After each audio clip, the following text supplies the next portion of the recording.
ಹಳ್ಳಿ ಜನ ಒಳ್ಳಿ ಜನ ಅನ್ನುವಂಥ ಒಂದು ಪ್ರತೀತಿ ಇದೆ ಯಾವಾಗಲೂ ನಮ್ಮ ಮೇಲೆ, ಹಳ್ಳಿಗಳವ್ರ ಮೇಲೆ. ಸೊ ಆದರೆ ಹಳ್ಳಿ ಜನಗಳು ಕೂಡ ಈ ರೀತಿ ಎಲ್ಲಂದ್ರಲ್ಲಿ ಕುಡಿದು, ಈಗ ಸೇತುವೆಗಳು, ರೋಡ್ಗಳು ಎಲ್ಲ ಕುಡಿದು ಬಾಟ್ಲಿಗಳೆಲ್ಲ ಒಡೆದು ಬಿಸಾಕಿರ್ತಾರೆ ನೋಡಿ. ಈ ರೀತಿ ಹಳ್ಳಿ ಪರಿಸರವನ್ನು ಈ ಕುಡುಕರು, ಅಂದರೆ ಹಳ್ಳಿಯವರೆಲ್ಲ ಒಳ್ಳೆಯವರು, ಸಿಟಿಯವರೆಲ್ಲ ಕೆಟ್ಟವರು ಅನ್ನೋದಲ್ಲ. ಸಿಟಿನಲ್ಲೂ ಒಳ್ಳೆಯವರು ಇರ್ತಾರೆ, ಹಳ್ಳಿನಲ್ಲೂ ಕೆಟ್ಟವರು ಇರ್ತಾರೆ. ಸೊ ಒಳ್ಳೆತನ ಕೆಟ್ಟತನ ಅಂತಕ್ಕಂಥದ್ದು ಆಯಾ ವ್ಯಕ್ತಿಯ ಕಲಿಕೆ ನೋಡಿ. ಈ ಕುಡುಕರು ಎಲ್ಲಿದ್ರು, ಸಿಟಿಲಿದ್ರು ಹಂಗೆ ಕುಡಿದು ಅಲ್ಲಂದ್ರೆ ಅಲ್ಲಿ ಬಿಸಾಕಿರ್ತಾರೆ.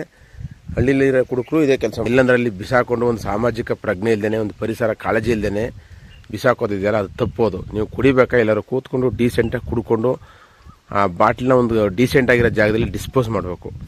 ಅದು ಬಿಟ್ಬಿಟ್ಟು ಕುಡಿದು ಎಲ್ಲಂದ್ರೆ ಅಲ್ಲಿ ಗ್ಲಾಸ್ಗಳು ಹೊಡೆದಾಕೋದು, ಇದು ನಾಗರಿಕ ಪ್ರಜ್ಞೆ ಅಲ್ಲ, ಇದು ನಿಜವಾಗ್ಲೂ ಅಸಹ್ಯ ಇದು. ಹಾಗಾಗಿ ಅದರಲ್ಲೂ ವಿಶೇಷವಾಗಿ ಹಳ್ಳಿ ಜನರ ಮೇಲೆ ಬಹಳ ನಂಬಿಕೆ ಇಟ್ಕೊಂಡಿದ್ದಾರೆ ಹಳ್ಳಿ ಜನರುಗಳು. ಸಿಟಿಯವ್ರ ಕಣ್ಣಲ್ಲಿ ಈ ಥರ ಕೆಟ್ಟವರಾಗಬೇಡಿ. ಕುಡಿದ್ರೆ ನಿಮ್ಮ ದೇಹ ಏನಾಗುತ್ತೆ, ನಿಮ್ಮ ಮನಸ್ಸು ಏನಾಗುತ್ತೆ, ಅಥವಾ ನಿಮ್ಮ ಫ್ಯಾಮಿಲಿಗಾಗೋ ನಷ್ಟ ಏನು, ನಿಮಗಾಗೋ ಕಷ್ಟ ಏನು, ಇದು ಯಾವುದ್ರ ಬಗ್ಗೆ ನಾನು ಮಾತಾಡಲ್ಲ.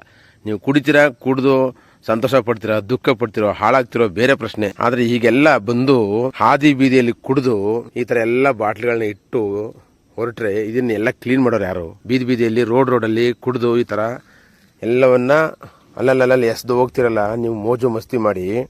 ಇದು ನಿಮ್ಮ ನಾಗರಿಕ ಪ್ರಜ್ಞೆನಾ? ನೀವು ಓದಿ ಏನು ಪ್ರಯೋಜನ? ಅಥವಾ ಓದಿಲ್ಲ ಅಂದಾಕ್ಷಣಕ್ಕೆ ನಿಮಗೆ ಪ್ರಜ್ಞೆನೇ ಇಲ್ವಾ, ಜ್ಞಾನ ಇಲ್ವಾ, ಬುದ್ಧಿ ಇಲ್ವಾ?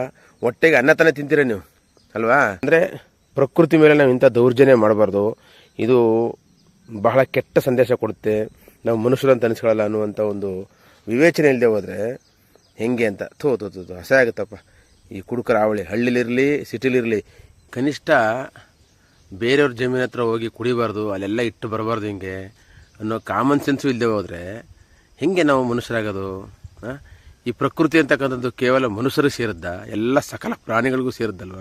ಈ ಸೆನ್ಸ್ನ ಯಾವಾಗ ನಮ್ಮ ಜನ ಕಲ್ತ್ಕೋತಾರಪ್ಪ ನೋಡಿ. ನಮ್ಮ ಜಮೀನ್ ಹತ್ರ ಬಂದು ಯಾರೋ ಇಲ್ಲಿ ಕೂತ್ಕೊಂಡು ಎಲ್ಲ ಕುಡಿದು ಇಲ್ಲಿ ಇಟ್ಟೋಗಿದ್ದಾರೆ. ಸದ್ಯ ಹೊಡೆದಾಕಿಲ್ಲ ಅನ್ನೋದೊಂದು ಸಮಾಧಾನ. ಬಾಟ್ಲಿಗಳನ್ನ ಸರಿಯಾಗಿ ಜೋಡಿಸಿದ್ದಾರೆ. ಅಬ್ಬಬ್ಬ, ಒಳ್ಳೆ ಕುಡುಕರು. ಈ ಸಿನಿಮಾಗಳಲ್ಲಿ ಹಿಂದೆ ಒಂದು ಐಟಮ್ ಸಾಂಗ್ಗಳಿರ್ತಿದ್ದು. ಈಗ ಐಟಮ್ ಸಾಂಗ್ಗಳ ಕಾಲ ಹೊಟ್ಟೋಗಿ ಒಂದು ಕುಡುಕರಿಗೊಂದು ಸಾಂಗ್ ಕೊಡ್ತಾರೆ. ಕುಡುಕರ ಮೇಲೆ ಒಂದು ಸಾಂಗ್ ಇದ್ದೇ ಇರುತ್ತೆ. ಹಂಗಾಗಿ ಈ ಕುಡುಕರಿಗೆ ಈ ಸಾಂಗ್ಗಳು ಜಾಸ್ತಿ ಇನ್ಸ್ಪಿರೇಷನ್ ಆಗೋಯ್ತು. ಸಿನಿಮಾದಿಂದ ಜನ ಪ್ರೇರೇಪಣೆಗೊಳ್ತಾರೋ ಅಥವಾ ಜನರಿಂದ ಸಿನಿಮಾದವ್ರು ಪ್ರೇರೇಪಣೆಗೊಳ್ತಾರೋ ಇದು ಒಂದು ಡಿಬೇಟೇಬಲ್ ಕ್ವಶನ್ನು. ಆದರೆ ನನ್ನ ಅನಿಸಿಕೆಯಲ್ಲಿ ಸಿನಿಮಾನೇ ಜಾಸ್ತಿ ಪ್ರಭಾವಿಸುತ್ತೆ ಜನಗಳನ್ನ. ಸಿನಿಮಾದಲ್ಲಿ ಬಾಟ್ಲಿ ಇಟ್ಕೊಂಡು ಹೊಡೆಯೋದು, ಕುಡಿಯೋದು, ಅದರಲ್ಲಿ ಹೀರೋಯಿಸಮ್ ತೋರಿಸೋದು, ಈ ಥರದ್ದೆಲ್ಲ ತೋರಿಸಿ ಕುಡುಕರ ಮೇಲೆ ಹಾಡುಗಳು ಬರೋದು, ಆ ಹಾಡುಗಳು ಪಾಪ್ಯುಲರ್ ಆಗಿ, ಸೊ ಹಂಗಾಗಿ ಅವ್ರಿಗೆಲ್ರಿಗೂ ಒಂದು ದೊಡ್ಡ ಇನ್ಸ್ಪಿರೇಷನ್ ಸಿಕ್ಕಿ ಈ ಥರ ಕುಡಿಯೋಕ್ಕೆ ಶುರು ಮಾಡಿದ್ದಾರೆ ಅಂತ ನನಗನ್ನಿಸ್ತಾ ಇದೆ. ಗೊತ್ತಿಲ್ಲ ಸಿನಿಮಾ ಈ ಥರ ಪ್ರಭಾವ ಬೀರುತ್ತೆ ಅನ್ನೋದಾದರೆ ನಿಜವಾಗ್ಲೂ ಸಿನಿಮಾದ ಮುಖಾಂತರ ಕುಡುಕರಿಗೆ ಏನಾದರೂ ಸಂದೇಶ ಕೊಡಿ. ಈಗ ನಮ್ಮ ಸ್ನೇಹಿತರೊಬ್ಬರು ಕುಡುಕ್ ನನ್ನ ಮಕ್ಕಳು ಅಂತಲೇ ಸಿನಿಮಾ ತೆಗಿತಾ ಇದ್ದಾರೆ, ಆಸ್ಕರ್ ಕೃಷ್ಣ ಅಂತ.